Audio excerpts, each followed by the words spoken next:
В Инте продолжаются рейды по соблюдению масочного режима. Большинство интинцев стараются не нарушать указ главы Республики Коми о режиме повышенной готовности и рекомендованные меры предосторожности, связанные с коронавирусом.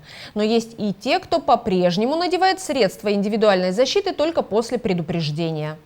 10 февраля мобильная бригада в составе сотрудников полиции и городской администрации проинспектировала торговый центр «Лето». На момент проверки все продавцы работали в масках, а вот покупателям пришлось сделать замечание. Несколько интинцев ходили по магазину без средств индивидуальной защиты и не соблюдали дистанцию, тем самым повышая риск заражения коронавирусной инфекцией. В отношении нарушителей сотрудники правоохранительных органов составили протоколы. У вас магазин маленький. Вы его же не обслуживаете? Ну, понимаете, неважно, обслуживается он или нет, он зашел в общественное место.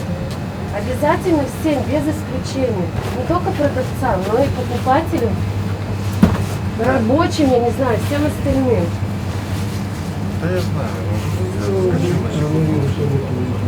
Согласно указу главы Коми и в соответствии с распоряжением Роспотребнадзора России, люди обязаны носить маски в магазинах, такси, общественном транспорте, в лифтах. На основании Кодекса Российской Федерации об административных правонарушениях за невыполнение правил поведения при введении режима повышенной готовности на территории, на которой существует угроза возникновения чрезвычайной ситуации, предусмотрено предупреждение или наложение административного штрафа.